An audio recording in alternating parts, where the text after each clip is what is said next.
Hola, ¿qué tal? ¿Cómo están? Muy buenas noches, amados amigos y hermanos que nos están viendo y nos estarán viendo a través de esta transmisión bíblica, esta transmisión de la reflexión bíblica de esta noche. De antemano, una gran disculpa, por favor, debido a que tuvimos unos problemas técnicos, ¿verdad? Tuvimos unos problemas técnicos con el dispositivo móvil para transmitir. Pero bueno, gracias a Dios ya estamos iniciando, ¿verdad? En este momento. Y bueno, pues bienvenidos a todos aquellos que nos estén viendo y nos estarán viendo más adelante. Y como siempre, ¿verdad? Un miércoles más estamos teniendo nuestra acostumbrada reflexión bíblica de miércoles 8:30 de la noche. Bueno, ya son 8:45 y vuelvo a repetir, mil disculpas. Tuvimos que empezar un poco más tarde. Unos problemas técnicos con el dispositivo móvil, con la red y bueno, nosotros aquí donde vivimos es un lugar un poco apartado, ahora sí que apartado de la civilización, apartado de la zona urbana, ¿verdad? Estamos en un lugar que se le conoce como el fraccionamiento Tlacotengo en la ciudad de Fortín de las Flores. Aquí tienen su casa cuando gusten visitarnos. Y bueno, bienvenidos a todos los que nos están viendo y nos estarán viendo en esta noche.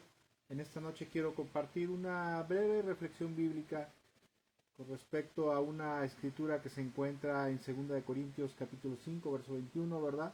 Y el título de esta reflexión bíblica es Jesús se convirtió en pecado en la cruz.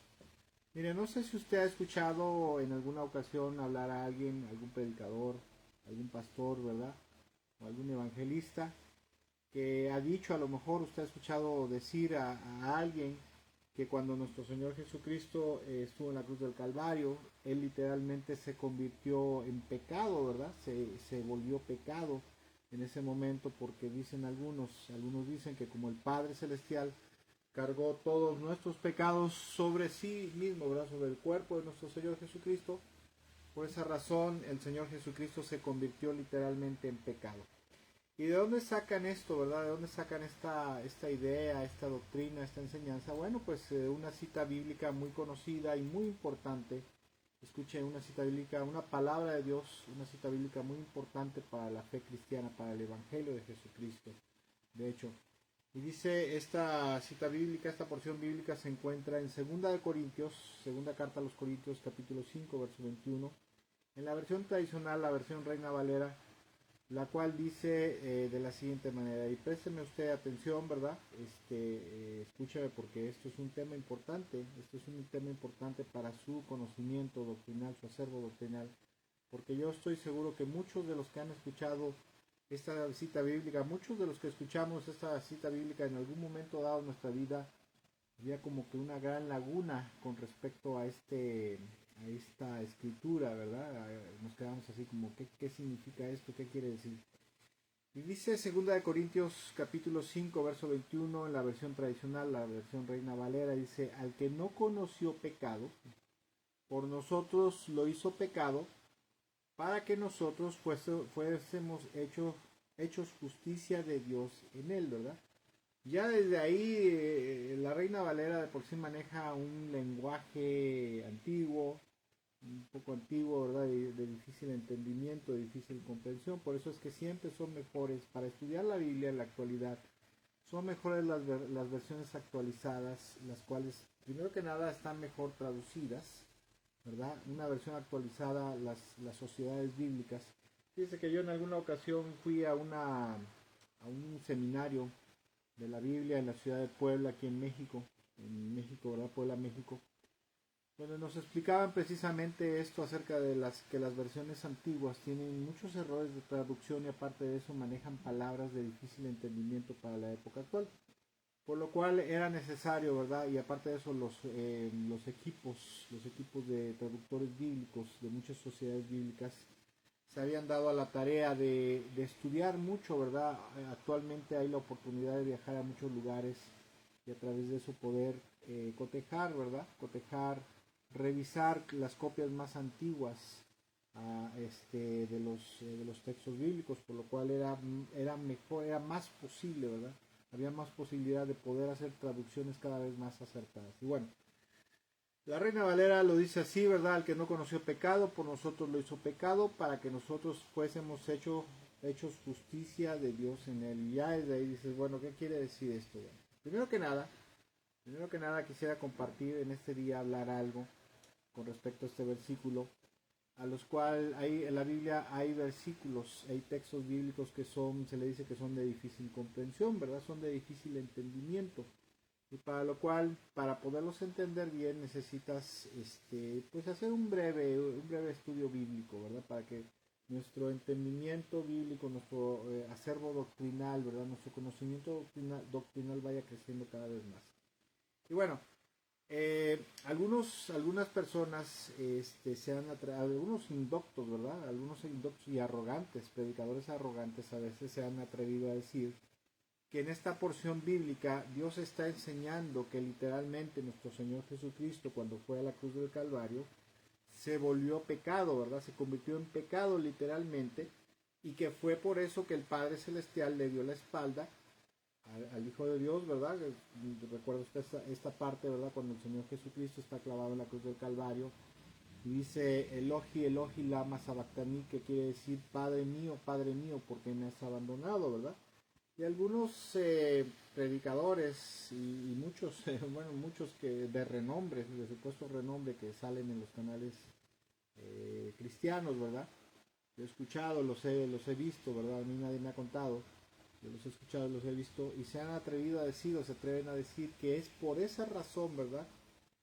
De que porque Jesús en la cruz del Calvario literalmente se convirtió en pecado, porque el Padre Celestial, al cargar todos nuestros pecados en la cruz del Calvario, entonces el Señor Jesucristo se convierte en pecado, y por eso es que el Padre Celestial le da la espalda, ¿verdad? Porque sabemos que Dios no puede tener ayuntamiento, no puede tener unión con el pecado, y que por esa razón fue que el Padre Celestial le dio supuestamente a ellos le dio la espalda, lo abandonó, ¿verdad?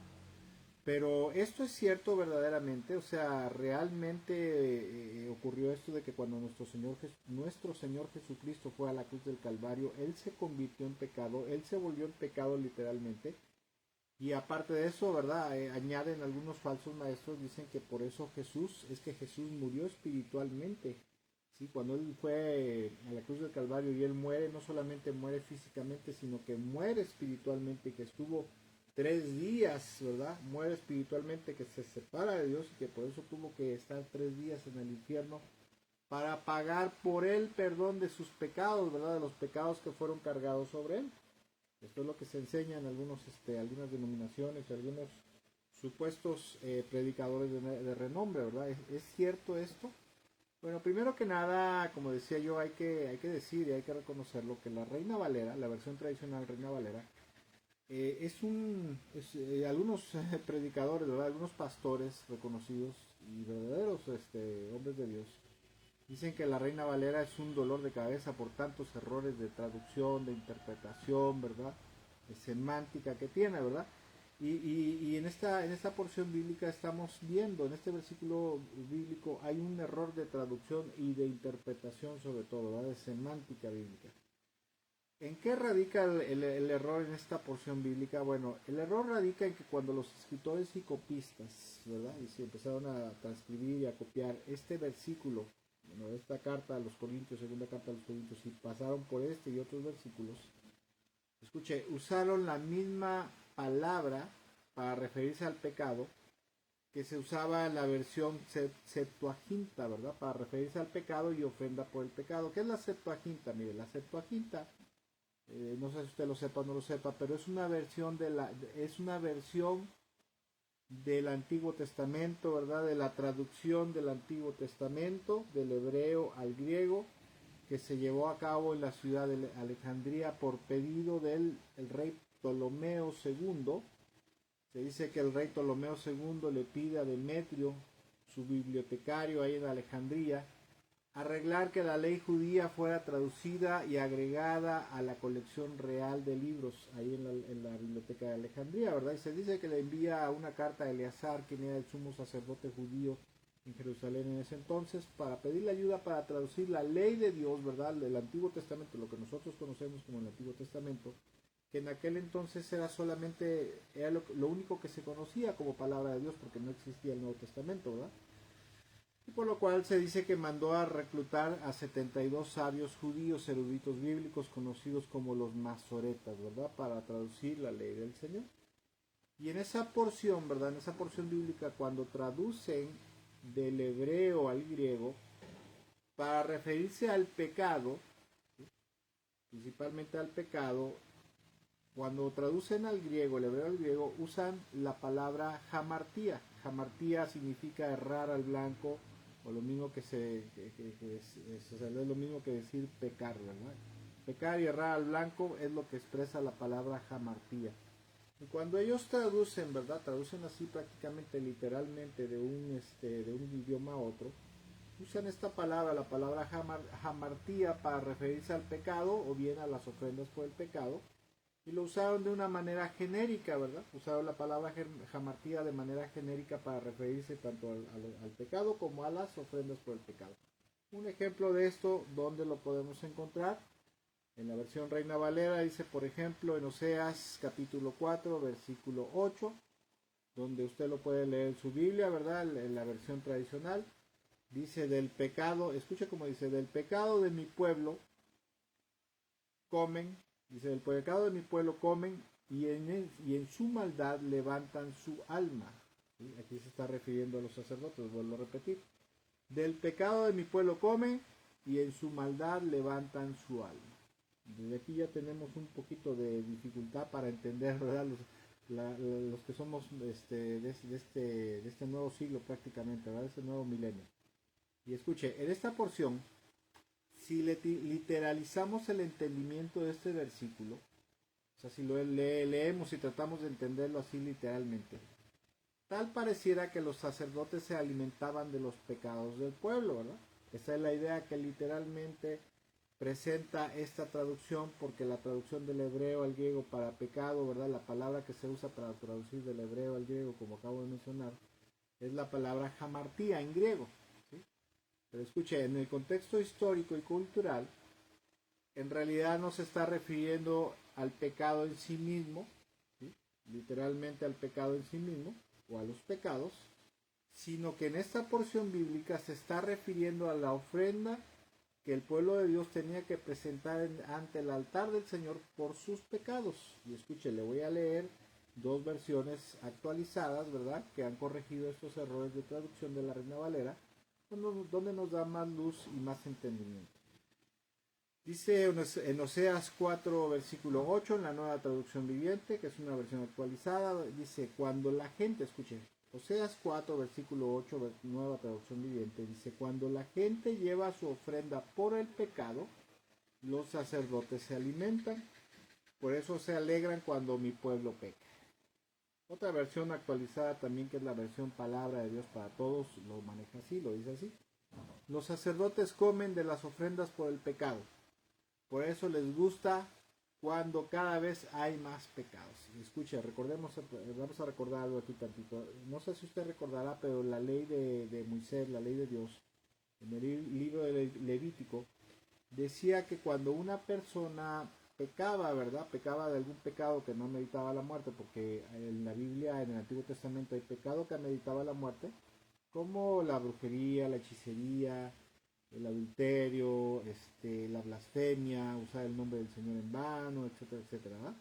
Pero había pecados que no ameritaban la muerte, ¿verdad? Había otro tipo de pecados que no ameritaban la muerte del ofensor, la muerte del pecador, y por esos pecados se les permitía expiar sus pecados delante del Señor, llevando una ofrenda por su pecado al santuario, que podía ser un becerro o una oveja, según fuera el caso y según fuera la disposición que estaba en Levítico, ¿verdad? Según el pecado era el tipo de animal para presentarlo como ofrenda y sacrificio expiatorio por ese pecado, por sus pecados, ¿verdad?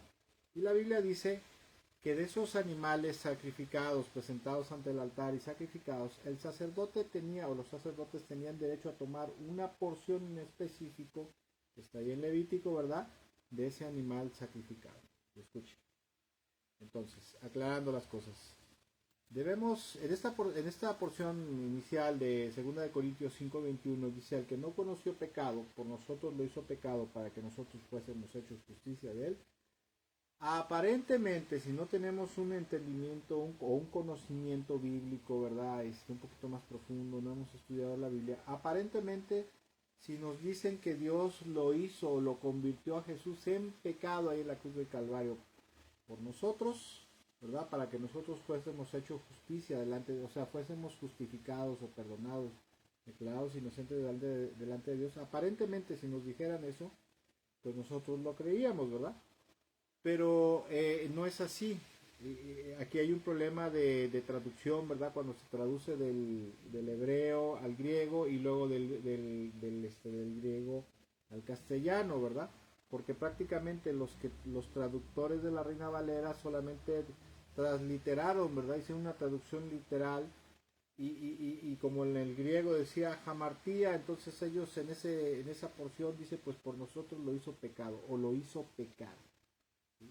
Pero esa es la traducción correcta, ese es el entendimiento correcto que debemos de tener en esta porción bíblica que escucha, dicho sea de paso, y lo vuelvo a repetir, es una porción bíblica fundamental para el Evangelio, para la predicación, enseñanza y Evangelio de nuestro Señor Jesucristo.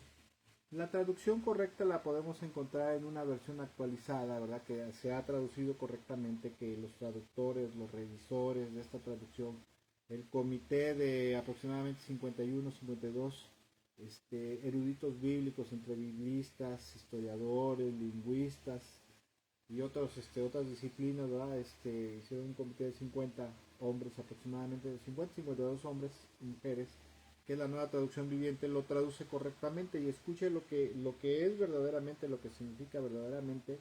Segunda de Corintios 5:21. Vuelvo a repetir, ¿verdad? En la Reina Valera, que es una versión atrasada y mal traducida, dice, al que no conoció pecado, se está refiriendo a Jesús, dice, por nosotros lo hizo pecado. Pero ¿es eso lo que significa? No, lo que significa esta porción bíblica es lo siguiente, y escuche cómo dice. Segunda de Corintios 5:21, nueva traducción viviente, lo dice y lo maneja de la siguiente manera y correctamente dice, pues Dios hizo que Cristo, quien nunca pecó, fuera la ofrenda por nuestro pecado, para que nosotros pudiéramos estar en una relación correcta con Dios por medio de Cristo. O sea, eso significa ser hechos justicia de Dios en él. O sea, ser declarados inocentes delante de Dios, inocentes y sin culpa para poder estar en una perfecta relación con Dios. Y escuche, la traducción correcta de esta porción bíblica de 2 de Corintios 5:21 es esta precisamente. Y su interpretación correcta de esta porción bíblica, por lo que podemos entender, es que Jesús, quien es Dios, quien es santo y puro desde su concepción en el vientre de su madre, de María, ¿verdad? María la Virgen, hasta su muerte, ¿sí? Es que la interpretación correcta es que el Padre Celestial, porque ya sí lo tenía decidido, hizo que Jesús fuera la ofrenda y sacrificio expiatorio perfecto por el pecado y todos los pecados de la humanidad. Eso es lo que quiere decir esta porción bíblica. Si usted lo lee en la versión Reina Valera, 2 de Corintios 5:21 en la Reina Valera, en la nueva traducción viviente, la palabra de Dios para todos, en la nueva versión internacional, etcétera, etcétera, la interpretación y traducción correcta es esta precisamente, que dice la nueva traducción viviente. Dice, pues Dios hizo que Cristo, quien nunca pecó, él, ¿verdad? Jesús, fuera la ofrenda por nuestro pecado para que nosotros pudiéramos estar en una relación correcta con Dios por medio de Cristo. Esta es la traducción correcta. Y esto usted puede decir, bueno, esto se lo está sacando de la manga. No, no me lo estoy sacando de la manga, porque esto lo podemos corroborar. Acuérdense que cuando vamos a estudiar la Biblia y a establecer una doctrina, tiene que haber otras porciones de la Biblia, ¿verdad? Que apoyen, ¿sí? Que apoyen esa interpretación bíblica, esa doctrina que estamos compartiendo, y obviamente no debe tener ninguna contraposición en la Biblia para que no sea antibíblica, no se considere antibíblica. Y para corroborar esto que estoy diciendo, o sea, que el Padre hizo que Jesús fuera la ofrenda y sacrificio expiatorio por el pecado y los pecados de la humanidad, una cita bíblica que corrobora esto que estamos mencionando, esto que estamos diciendo, la podemos encontrar en el libro de los Hebreos, la carta a los Hebreos, en el capítulo 9, en el versículo 14. Lo voy a leer en la nueva traducción viviente, donde dice, se cree que fue el apóstol Pablo. No se sabe exactamente quién fue el autor del libro de los Hebreos, se dice que fue Pablo. Otros dicen que pudo haber sido Santiago, Pedro o algún otro cristiano, ¿verdad? Pero tradicionalmente creemos que fue Pablo, ¿verdad? Dice Hebreos 9:14, dice, imagínense cuánto más la sangre de Cristo nos purificará la conciencia de acciones pecaminosas. La reversión Reina Valera dice de obras muertas, ¿verdad? ¿Sí? Otras versiones dice de acciones que conducen a la muerte. Dice, más la sangre de Cristo nos purificará la conciencia de acciones pecaminosas para que adoremos al Dios viviente. Punto y seguido, pues por el poder del Espíritu Eterno, Cristo se ofreció a sí mismo a Dios como sacrificio perfecto por nuestros pecados. ¿Sí? Esta es la corroboración de lo que estamos diciendo. Además, escuche, Jesús jamás y nunca podría haber cambiado o tornado su naturaleza, ¿verdad? De divina, de santa, de justa, ¿verdad? A pecado, a una naturaleza pecaminosa como el hombre, como el ser humano, ni mucho menos Jesús podría haber llegado a pecar, porque, escuche por qué, porque Jesús en su naturaleza divina, ¿sí? En la naturaleza divina está un atributo, uno de los 4 atributos que son únicos y propios de la divinidad, o sea, del Padre, del Hijo y del Espíritu Santo.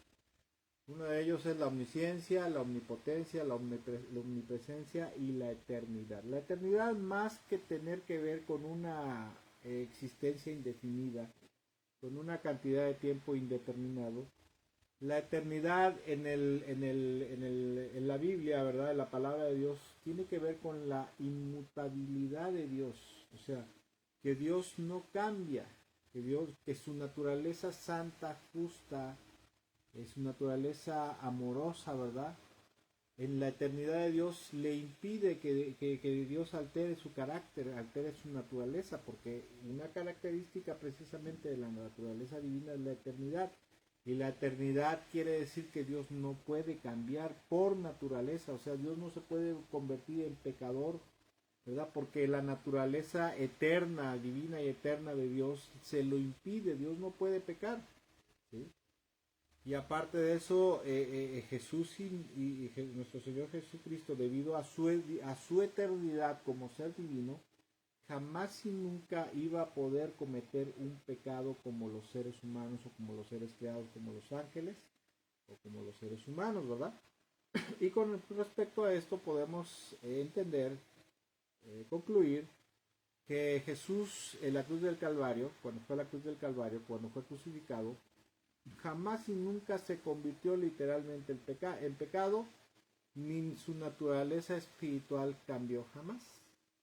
Sino lo que podemos entender es que Jesús fue destinado, ¿verdad? Había sido destinado por el Padre Celestial desde antes de la fundación del mundo, como dice en Apocalipsis, para hacer el sacrificio perfecto, el Cordero de Dios, el sacrificio perfecto, que quitaría el pecado del mundo y cuyo sacrificio pagó por una multitud de pecados, y ese sacrificio también dice la Biblia que hizo la paz con la humanidad, y Dios se reconcilió con el mundo, Dios se reconcilió con el hombre, y de esta manera se abrió la posibilidad de que Dios pudiera tener compasión y misericordia para ofrecerle a la raza humana, ¿sí?, la posibilidad de poder tener el perdón de Dios, la salvación y la vida eterna a través de la fe obediente en Cristo Jesús y el arrepentimiento, ¿verdad?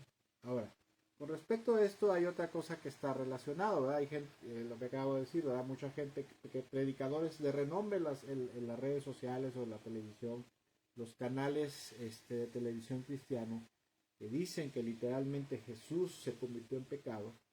Junto con esto hay otra falsa doctrina, hay otra herejía, otra aberración, que enseñan, ¿verdad?, sobre todo en el movimiento carismático, en el pentecostal y apostólico profético, que dice que Jesús estuvo 3 días preso en el infierno pagando por sus pecados.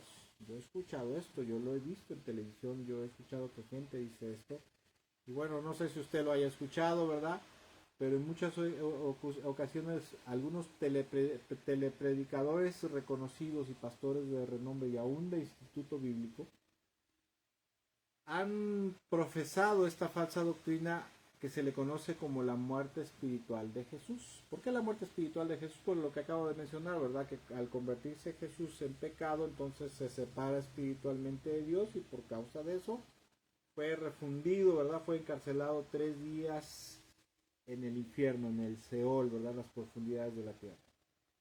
Como decía yo, muchos televangelistas y predicadores, principalmente del mundo neopentecostal y apostólico, han enseñado que a causa de esto, ¿verdad?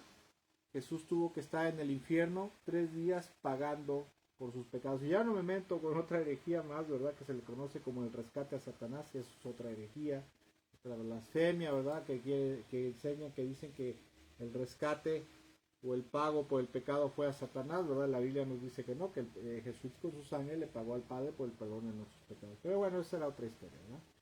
Y no sé si usted ha escuchado esto o le han enseñado esto acerca de la muerte espiritual de Jesús, que es no solamente es una franca herejía, sino es una horrenda blasfemia, es una blasfemia y una herejía, una doctrina diabólica, ¿verdad? Que se predica desgraciadamente en la actualidad en algunos sectores del mundo evangélico y que desgraciadamente mucha gente cree, ¿verdad?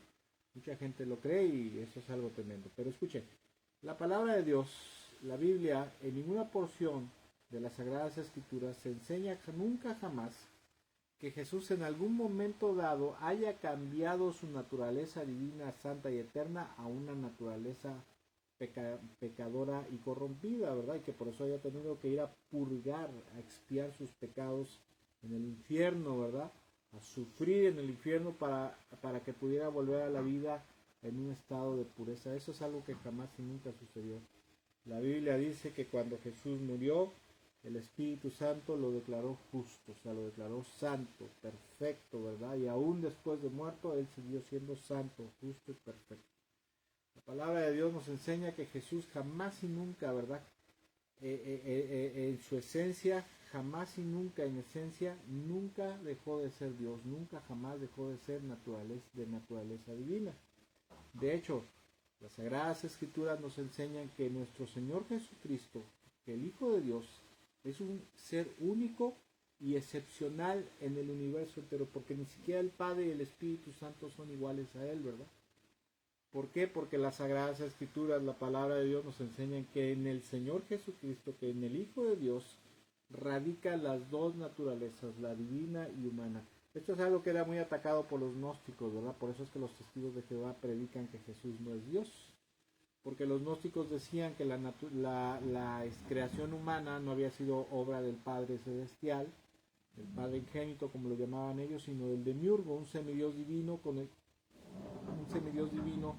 Demiurgo, al cual ellos lo identificaban con el Dios de los hebreos y le llamaban Jehová Sabaoth. La palabra Jehová no es una palabra bíblica, es de origen gnóstico, y de hecho quiero comentarle algo, que la Reina Valera la maneja, y cuando usted dice Jehová, está prácticamente nombrando el Dios de una deidad pagana, de una deidad gnóstica.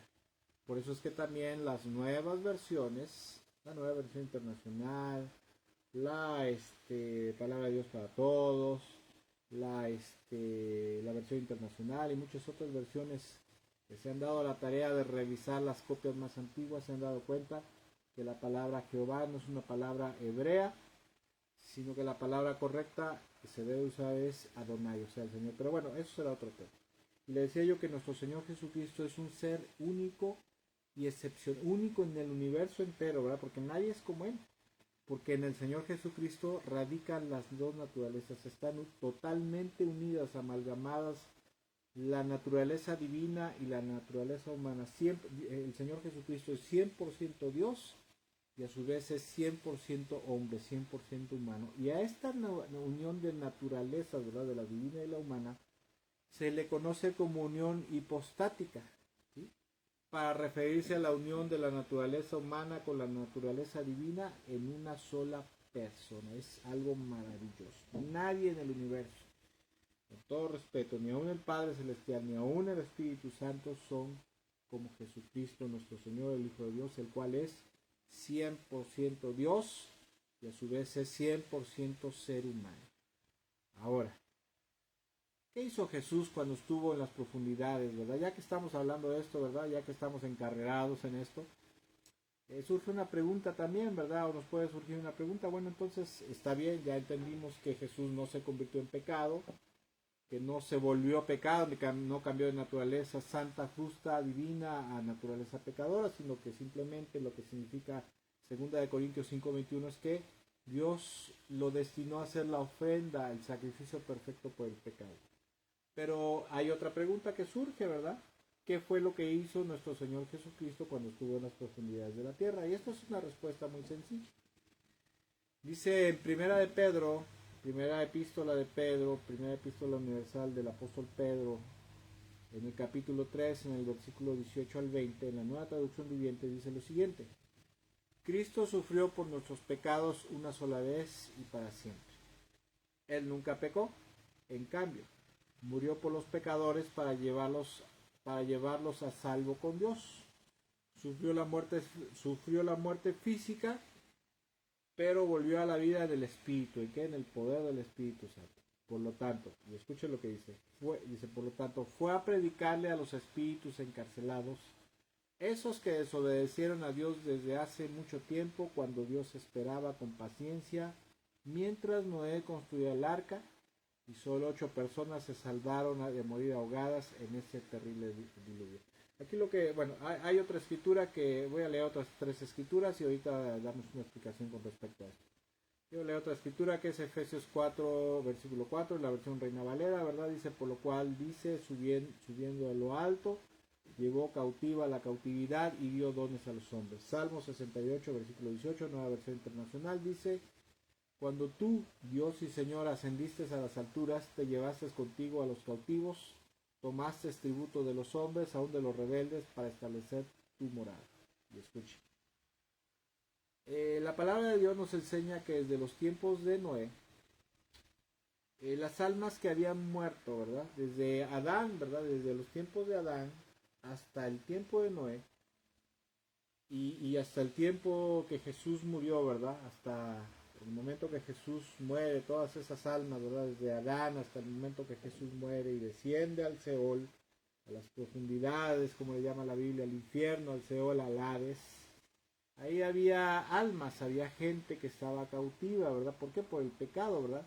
Porque la paga del pecado es muerte, ¿verdad? Cuando una persona moría desde Adán hasta ese momento que nuestro Señor Jesucristo muere y desciende, cada persona que moría en el mundo entero, ¿verdad? En el mundo entero, podemos entender por lo que nos enseñan las Sagradas Escrituras que cada alma descendía precisamente al lugar de los muertos. Seol significa el lugar de los muertos, o la tierra o el reino de los muertos. La palabra equivalente para Seol en el griego es la palabra Hades, y su equivalente en latín es la palabra infierno, ¿verdad? Que significan prácticamente lo mismo, ¿no? Y todos los muertos desde Adán hasta el momento que el Señor Jesucristo muere, iban a parar a ese lugar, ¿verdad? Y estaban ahí cautivos porque no podían, esas almas no podían ascender a los cielos, porque aún no se había pagado por el perdón de los pecados, ¿verdad? Aún no habían sido expiados ni redimidos los pecados por el Señor Jesús. Entonces, en esos 3 días que el Señor Jesucristo estuvo en las profundidades de la tierra, podemos entender por el texto bíblico, podemos comprender que el Señor Jesucristo, cuando desciende ahí a las profundidades, desciende al Seol, Él se manifiesta como el Hijo de Dios, como el Mesías, como el Redentor y el Salvador de la humanidad, y predica prácticamente el Evangelio a esos espíritus que estaban ahí encarcelados, ¿verdad? Y yo me imagino que les ha de haber hablado, les ha de haber predicado que Él ya había pagado con su sacrificio, con su sangre preciosa, por el perdón de todos los pecados, pasados, presentes y futuros hasta ese momento, ¿verdad? Y los que habría en el futuro para nosotros, ¿verdad? El pago del perdón de los pecados, en el futuro también. Entonces yo me imagino, ¿verdad? Que toda la gente que estaba en ese lugar lóbrego, feo, donde no hay demonios, ¿verdad? Porque las tradiciones dicen que ahí están los demonios atormentando a la gente, eso no es cierto. Los demonios, dice la Biblia, que están en otro lado, ¿verdad? Están en prisiones eternas, oscuras, ahí están cautivos porque Dios los ha aprisionado ahí, ¿verdad? Eso es otro cantar, ¿verdad? Me imagino que la gente que estaba ahí, ¿verdad? Las almas que estaban ahí, pues han de haber visto, ahora sí que vieron la luz cuando lo vieron, ¿verdad? Vieron la esperanza. fueran hebreos, fueran egipcios, a lo mejor fueran olmecas, fueran aztecas, ¿no? Porque me imagino que ese va a haber sido un lugar muy bonito de estar ahí, ¿verdad? Verte morir, y ver cómo tu alma va descendiendo hacia las profundidades. Y cuando el Señor Jesucristo predica ahí, y predica el Evangelio, dice en Efesios 4, ¿verdad? Y en el Salmo 68, que el Señor se llevó a toda esa cautividad, ¿verdad? Y ascendió a los cielos.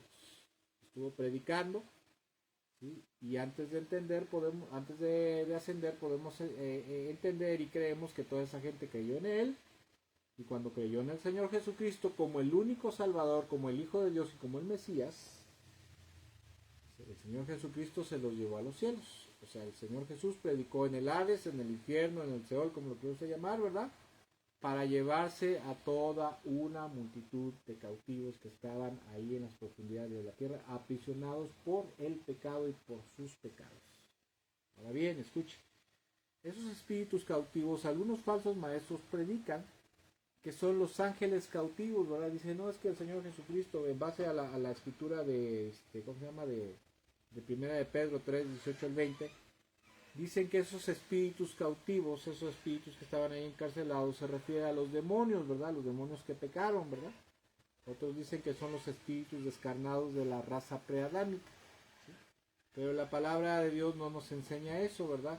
Porque sería contraria a lo que dice en Hebreos capítulo 2, verso 16, que al pie de la letra dice, también sabemos, Hebreos 2, 16, dice, también sabemos que el Hijo no vino para ayudar a los ángeles, sino que vino para ayudar a los descendientes de Abraham. La palabra de Dios nos enseña que el Hijo de Dios, nuestro Señor Jesucristo, cuando fue a la cruz del Calvario, no murió por los ángeles, no, o sea, no se sacrificó para redimir, para rescatar a los ángeles, sino que se sacrificó para salvar, ¿verdad? Para redimir del pecado y de sus pecados, perdonar de sus pecados y salvar a la raza humana, a todo aquel que en él creyera, no se perdiera, sino que tuviera vida eterna, ¿verdad?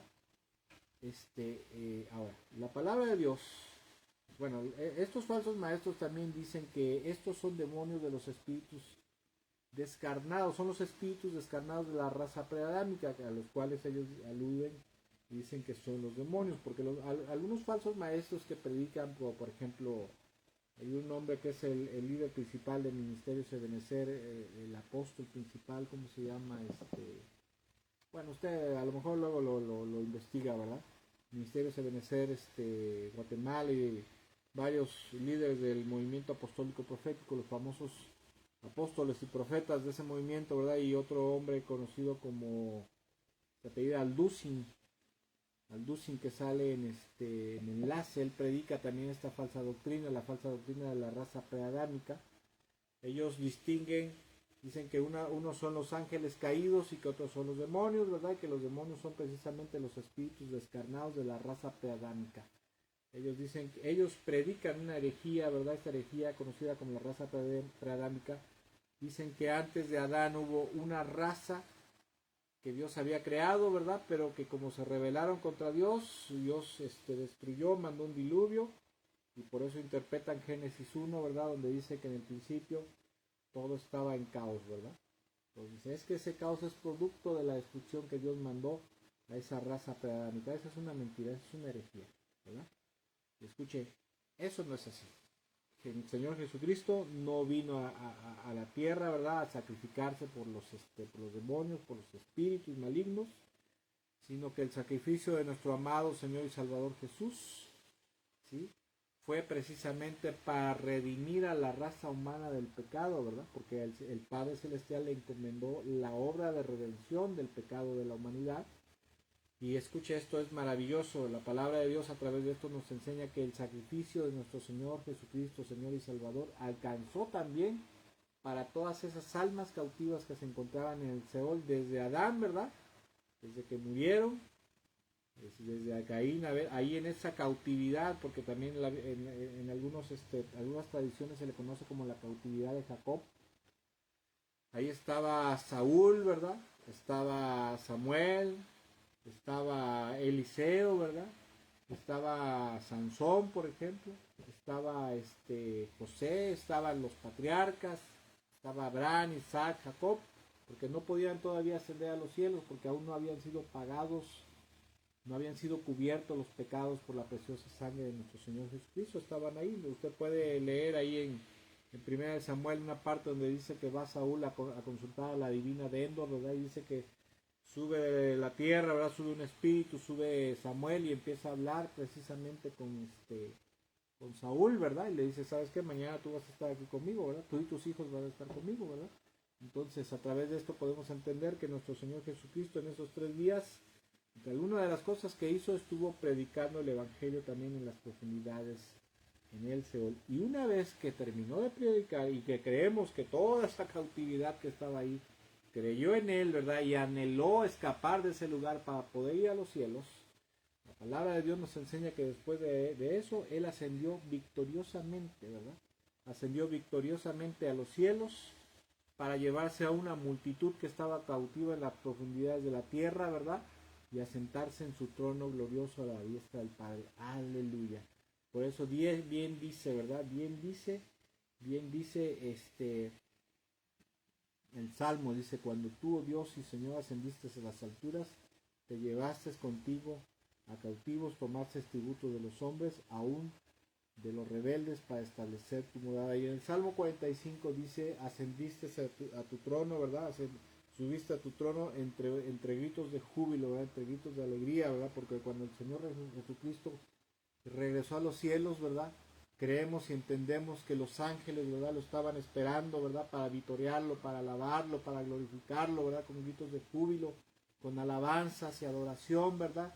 Y entre ese desfile victorioso que el Señor Jesucristo cuando iba ascendiendo, yo a veces me lo imagino, que iba ascendiendo hacia los cielos, atrás de él llevaba una multitud de almas que habían estado cautivas en el Seol, en las profundidades de la tierra, ¿verdad? Y todos iban contentos, gozosos, en ese glorioso desfile de almas que el Señor llevaba, almas que habían estado cautivas y que ahora iban a los cielos a esperar la resurrección de los muertos, la resurrección de los cuerpos de los muertos. Y bueno, amados amigos y amados hermanos, espero que esta reflexión bíblica, que más que reflexión bíblica es fue como una aclaración, ¿verdad? Porque a lo mejor usted ha escuchado, si no ha escuchado esto, bueno, ahora ya cuando lo escuche acerca de que Jesús estuvo muerto, ¿verdad? Espiritualmente, en el infierno, y que Jesús se convirtió en pecado, ¿verdad? Cuando fue a la cruz, se volvió pecado literalmente, a lo mejor usted no lo ha escuchado, ya cuando lo escuche va a decir, no, permíteme tantito, esto está mal, ¿verdad? Lo que tú dices no es así. O a lo mejor usted lo ha escuchado y lo ha creído, o a lo mejor usted no ha sabido interpretar este versículo 2 de Corintios 5:21 es fundamental, escuche, para el Evangelio y para la predicación del Evangelio de nuestro Señor Jesucristo. Entender esta porción bíblica es fundamental, es de vida y muerte, de vida o muerte. Y bueno, gracias a Dios en esta noche, verdaderamente Dios, verdaderamente nuestro Señor Jesucristo y el Espíritu Santo permitieron hiciéramos la transmisión de esta reflexión bíblica, ¿verdad? De esta, ¿cómo se le puede decir? Esta aclaración, ¿verdad? De esta breve aclaración bíblica. Y como siempre esperamos que esta transmisión, esperamos que esta exposición de la palabra de Dios y aclaración les sea de bastante bendición y edificación. Y bueno, pues ahora sí que no teniendo más que decir, ¿verdad? Espero que la pase bonito en esta noche, que Dios me los bendiga mucho allá donde se encuentran. Hermana Lupita, Celaya, que Dios me la bendiga mucho allá donde está usted, ¿verdad? Los demás hermanos que nos están viendo y nos estarán viendo, si llegaron hasta este momento, ¿verdad? Donde quiera que nos estén viendo y que nos vean, el deseo de mi corazón es que Dios les bendiga mucho, que Dios les edifique, ¿verdad? A través de su palabra, y que el resto de la semana el Señor siga derramando de su gracia, de su misericordia, de su bendición sobre sus vidas. Y si el Señor lo permite y nos presta vida, nos vemos el próximo domingo en la transmisión de la enseñanza bíblica. Y quiero pedirles algo, por favor, si usted ha llegado hasta este momento. Quiero pedirle mucho, y es un gran favor personal. Yo soy una persona que cree que, aunque a lo mejor no nos conocemos así de mano, ¿verdad? O sea, de persona a persona, yo siempre he creído que la iglesia, el cuerpo de Cristo a nivel mundial, es mi familia espiritual, es mi pueblo, ¿verdad? La iglesia, el cuerpo de Cristo es mi pueblo, son mis hermanos. Y siempre he creído, ¿verdad? Esa palabra que dice que oremos los unos por los otros, que dependamos los unos de los otros. Y aunque a lo mejor yo no pueda ir literalmente hasta su casa, hasta su iglesia, su ciudad, su país, a través de este medio quiero pedirle, quiero rogarle, por favor, quiero suplicarle que ore por un servidor, por mi familia, por un servidor, porque siempre, siempre los que predicamos la palabra de Dios, los pastores, los maestros, evangelistas, misioneros o apóstoles, ¿verdad? Profetas, y todo aquel que sirve al Señor siempre necesita del apoyo en oración, de la intercesión del pueblo de Dios por un servidor. Yo cada día y en especial en ciertas ocasiones tengo que tomar decisiones y en estos días tengo que tomar algunas decisiones muy importantes con respecto a la obra de Dios, al ministerio, y pues sí necesito que el Señor me dé luz, me dé sabiduría y guianza. Le ruego por favor que oren por un servidor. Mi nombre es Gustavo Méndez, pastor de Iglesia Cristiana La Fuente en Córdoba, México. Que Dios me los bendiga, que tengan una excelente y bendecida noche.